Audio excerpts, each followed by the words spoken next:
Pensando nessas todas essas possibilidades, né?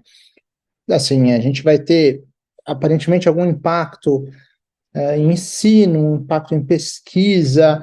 Aonde você vê que, levando um pouquinho para a área de pesquisa, né? Como você acha que os trabalhos científicos podem mudar com esse tipo de aplicativo? Porque, por mais que seja uma área de ponta, talvez seja a área mais manual que eu conheça dentro da medicina.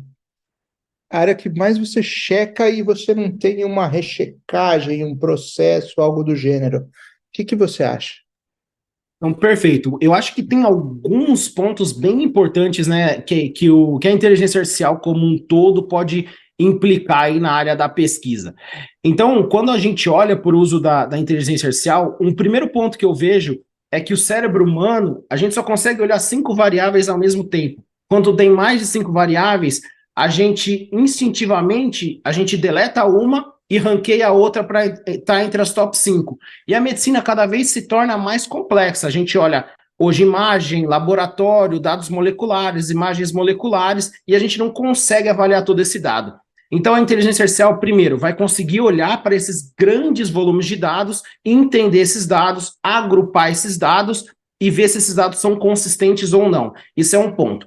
O segundo ponto, que é uma outra maneira de usar a inteligência artificial, que é o Natural Language Processing, que é quando a gente lê notas e a gente entende aquelas notas com inteligência artificial ou notas clínicas, né, consultas médicas, a gente vai conseguir, então, identificar padrões, a gente vai conseguir identificar tendências dentro do prontuário médico e dentro até dos próprios sintomas do paciente. Então, hoje a gente já tem modelos que conseguem tentar predizer próximas pandemias a partir do que as pessoas procuram no Google ou a partir das visitas no pronto-socorro. Então, começa a vir casos e o modelo começa a analisar aquilo e fala, não, vai vir uma pandemia de tal vírus, vai vir um problema, a gente vai notar isso.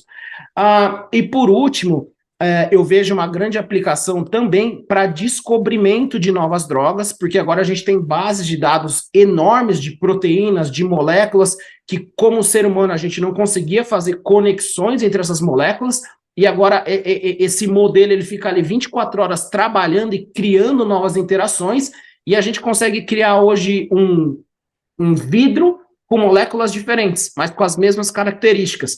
Eu tenho aqui um dos meus projetos de inovação, eu criei um algoritmo para descobrimento de novas drogas para tratamento de câncer, onde eu consigo olhar um alvo molecular e daí eu consigo, dentro de um banco de dados, criar uma molécula com as características que eu quero, que dê pouca náusea, que dê pouca fadiga, que seja pílula em vez de ser IV, e daí eu vou num laboratório e sintetizo aquela droga. Estou criando um componente que nunca existiu a partir de interações.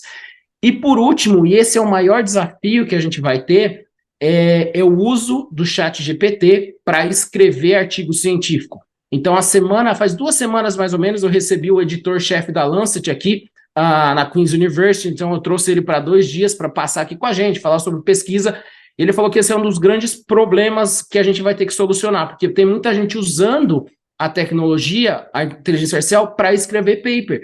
E a tecnologia, a inteligência artificial, ela lê toda a literatura e ela descreve sem plagiar. Então, são textos novos, muito difícil de você saber se aquilo foi copiado de algum lugar e que eles estão submetendo para revistas como se fosse um artigo original. Mas e aí, qual é a ética por trás disso? Não foi um humano que escreveu? Alguém checou aquela informação? Quem está por trás daquilo? Quem é responsável pelo resultado final? Porque pode ter uma informação errada.